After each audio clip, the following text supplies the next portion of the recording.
me up with a bright smile on now.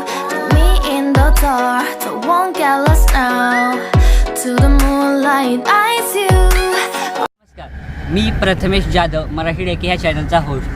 आज आम्ही आउटडोअरला shoot करायला आलो कारण तो घरामधला ऑड बॅकग्राऊंड बघून तुम्हालाही थोडासा बोर होत असेल व आम्हालाही त्याच बॅकग्राऊंडमध्ये व्हिडिओ शूट करायला बोर होता, म्हणूनच आम्ही आउटडोअरला शूट करायला आलो आहे. आजचा जो आपला टॉपिक आहे तो इंडिया स्मार्टफोन कंपनी जे आपले भारतीय स्मार्टफोन ब्रँड्स आहेत ते परत कसा कमबॅक करणार ह्या 2021 नवीन वर्षामध्ये. त्याच्यामध्ये आपल्याला कोणते कोणते भारतीय ब्रँड्स परत बघायला भेटेल, ते कोणते स्मार्टफोन्स लॉन्च करणार आहेत, ह्या सर्व गोष्टी जर तुम्हाला जाणून घ्यायच्या आहेत. स्पेशली जो इंडियन स्मार्टफोन ब्रँड आहे तो परत कसा कमबॅक करणार आहे हे सर्व तुम्हाला जाणून घ्यायचं तर तुम्ही हा व्हिडिओ शेवटपर्यंत पहा. व त्याआधी जर तुम्ही नवीन असाल चॅनलवरती मला पहिल्यांदाच बघत असाल तर या चॅनलला आत्ता सबस्क्राईब करा व बाजूचा जो बेल आयकॉन आहे तोही दाबून ऑलवरती क्लिक करा, कारण मराठी टेकी हा जो चॅनल आहे इथे तुम्हाला असेच डेली मराठी टेक व्हिडिओज दिले जातात. आत्ताच्या प्रेझेंट परिस्थितीमध्ये तुम्हाला पूर्ण इंडियन स्मार्टफोन मार्केटमध्ये सर्व चायनीज ब्रँड्स भरलेले बघायला भेटतील.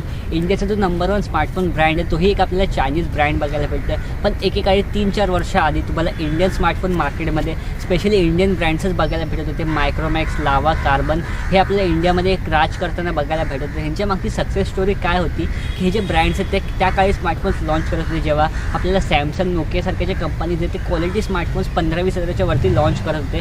तेव्हाच्या काळामध्ये म्हणजेच 2014-15च्या टायमाला आपल्याला हे जे ब्रँड्स आहेत 15,000-20 हजाराच्या वरती आपल्याला स्मार्टफोन्स बघायला भेटायचे. पण 10,000मध्ये 8,000मध्ये खूप कमी आपल्याला स्मार्टफोन बघायला भेटायचे आणि जर भेटतही असतील तर ते खूप रेअर केस असायची आणि जास्त करून तेव्हा लोक फीचर फोन वापरायचे. त्यानंतर इंडियामध्ये एक अँड्रॉइड रिव्होल्यूशन आलं व ह्या अँड्रॉइड रिव्होल्यूशनमध्ये नोकिया आणि सॅमसंग या कंपनीजनेही स्मार्टफोन्स लॉन्च केले, पण ते स्मार्टफोन्स महाग होते.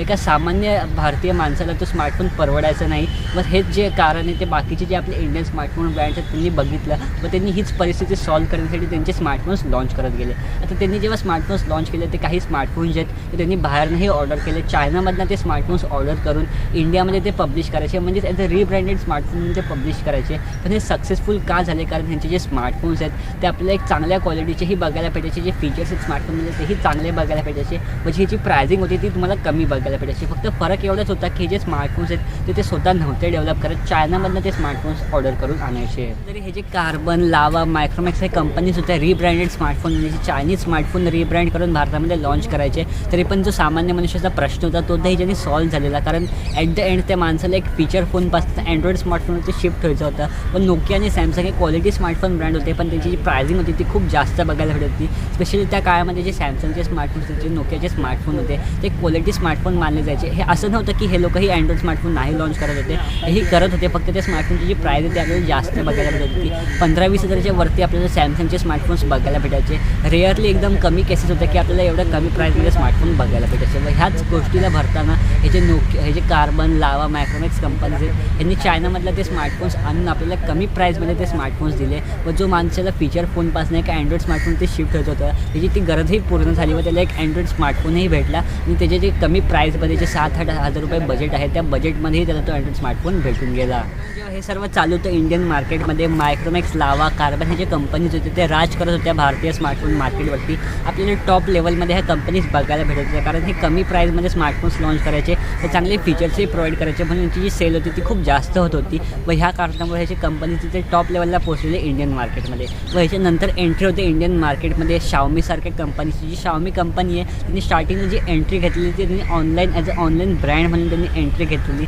Xiaomiचा जो पहिला स्मार्टफोन होता तोही ऑनलाईन त्यांनी लॉन्च केलेला. Xiaomi ह्या कंपनीने पूर्णपणे त्याचे जे टार्गेट आहे ते ऑनलाईन कस्टमर्सवरती ठेवलं व ऑनलाईनमध्ये हा फायदा होतो की मधले जेवढे पण तुम्हाला रिटेलर्स असतात, बायर्स असतात, जे कन्झ्युमर बाकी सर्व जे आपल्याला मध्ये बघायला भेटतात ते सर्व कॅन्सल होऊन ॲज अ कंपनीपासून डायरेक्ट त्या फ्लिपकार्ट ॲपवरती किंवा ॲमेझॉन ॲपवरती तो प्रॉडक्ट जायचा, म्हणून जी प्राईस कटिंग होती ती आपल्याला खूप चांगली बघायला भेटायची. आणि हे जे स्मार्टफोन्स त्यांनी लॉन्च केले ते त्यांनी स्वतःहून लॉन्च केले, जे आपल्याला बाकीचे कंपनीज बघायला भेटत होते. मायक्रोमॅक्स, लावा, कार्बन हे चायनीज स्मार्टफोन्स इंडियामध्ये रिब्रँड करून आणायचे, पण Xiaomi as a Chinese company जी होती त्यांनी त्यांचं स्वतःचा स्मार्टफोन डेव्हलप केला पूर्णपणे व त्यांनी ही स्ट्रॅटेजी वापरली. आपल्याला कमी प्राईसमध्ये त्यांनी चांगले फीचर्सही प्रोव्हाइड केले, लेटेस्ट टेक्नॉलॉजी प्रोव्हाइड केली व ह्याचसोबत ती स्मार्टफोनची क्वालिटी तीही त्यांनी मेंटेन ठेवली. आपल्याला तेव्हाच्या काळामध्ये Xiaomiचे जे स्मार्टफोन्स होते ते चांगल्या क्वालिटीचे बघायला भेटत होते व हे सर्व प्रोव्हाइड करत असतानाच त्यांनी जी प्रायझिंग स्मार्टफोनची तीही कमी ठेवली. व असं करत करत आत्तापर्यंत 2020-2021च्या प्रेझेंट टायमापर्यंतही तुम्हाला माहिती असेल की Xiaomi ही जी कंपनी ती नंबर 1 कंपनी आहे इंडियन स्मार्टफोन मार्केटमध्ये. व ह्याच्यानंतर आपल्याला ओप्पो, विवो सर्व ब्रँड्स बघायला भेटतात. ओप्पो आणि विवो हा जो ब्रँड आहे त्याच्यावरती आपण नंतर काही डिस्कस करू. ह्यांनी पूर्ण जे ऑफलाईन मार्केट आहे ते आत्ता काबीज करून ठेवलं. प्रेझेंट स्टेटला जर तुम्ही ऑफलाईनमध्ये दुकानात जाऊन विचारत असाल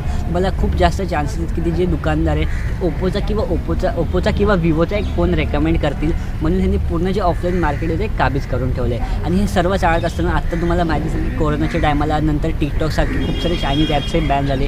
इंडियामध्ये एक make in India revolution start झाली, चायनीज गुड्सला बॅन करायची रिव्हॉल्युशन स्टार्ट झाली. हे सर्व आपले जे इंडियन स्मार्टफोन कंपनीचं त्यांनी बघितलं व ह्याचाच फायदा घेताना त्यांनी त्यांचे जे इंडियनचे जे स्मार्टफोन्स आहेत ते परत एंट्री घेतली. हे सर्व स्टार्ट झालं 3 नोव्हेंबर 2020ला. 3 नोव्हेंबर 2020ला मायक्रोमॅक्स ही जी इंडियन स्मार्टफोन कंपनी आहे, पूर्णपणे इंडियन स्मार्टफोन कंपनी आहे, त्यांनी त्यांचा सर्वात पहिला स्मार्टफोन लॉन्च केला आत्ता लेटेस्ट प्रेझेंटमध्ये. त्यांचा मायक्रोमॅक्स इन 1B नावाचा स्मार्टफोन लॉन्च केला. स्पेशली त्यांची इन सिरीज लॉन्च केली जी पूर्णपणे इंडियन ऑडियन्सला टार्गेट केलेली सिरीज होती. व हे जे पूर्ण स्मार्टफोन्स आहेत ते तुम्हाला एक इंडियन स्मार्टफोन बघायला भेटत होते. ह्याच्यामध्ये त्यांनी आता असं नाही केलं की एक रिब्रँडेड स्मार्टफोन चायनावरनं आणून त्याला इंडियामध्ये त्यांनी सेल केलं. हा जो पूर्ण स्मार्टफोन आहे मायक्रोमॅक्स इन 1 सिरीजमधला हा पूर्णपणे इंडियामध्ये डेव्हलप झालेला स्मार्टफोन आहे. झालं मायक्रोमॅक्स ह्या ब्रँडचं. मायक्रोमॅक्स नंतर अजूनही असे खूप सारे इंडियन ब्रँड्स आहेत, लावा झालं, कार्बन झालं, हेही परत एंट्री करणार आहेत इंडियन मार्केटमध्ये. व मायक्रोमॅक्सकडनंही अशा काही आपल्याला खबरा बघायला भेटतात की जानेवारी महिन्यामध्ये आपल्याला अजून नवीन स्मार्टफोन्स बघायला भेटेल. व लावा ही जी कंपनी आहे तीही त्यांचा पहिला स्मार्टफोन कदाचित ह्या महिन्यात किंवा फेब्रुवारी महिन्यामध्ये लॉन्च करणार आहे. अशा प्रकारे हे जे इंडियन स्मार्टफोन कंपनीचे त्यांनी as a Chinese revolution ban करण्यासाठी त्यांचे स्वतःचे स्मार्टफोन्स लॉन्च करणार आहेत. ह्या व्हिडिओमधनं तुम्हाला समज असेल की जे इंडियन स्मार्टफोन कंपनीचे ते परत कसं कमबॅक करणार आहे आपल्या मार्केटमध्ये. तर तुम्हाला ह्याच्या व्यतिरिक्त काही प्रश्न असतील ह्या स्मार्टफोन कंपनीशी संबंधित किंवा दुसऱ्या कोणत्याही स्मार्टफोनशी संबंधित तुम्ही नक्की खालती कमेंट्समध्ये विचारू शकता. तर जर तुम्हाला हा व्हिडिओ आवडला असेल तर हा व्हिडिओ लाईक करायला विसरू नका. आणि जर तुम्ही नवीन असाल चॅनलवरती मला पहिल्यांदाच बघत असाल तर या चॅनलला आत्ताच सबस्क्राईब करा व बाजूचा जो बेल आयकॉन आहे तोही दाबून ऑलवर क्लिक करा. कारण मराठी डेकी हा जो चॅनल आहे इथे तुम्हाला असेच डेली मराठी डेक व्हिडिओज दिले जातात. आपण विषय का पुढच्या नवीन व्हिडिओसोबत. तोपर्यंत जय हिंद, जय महाराष्ट्र.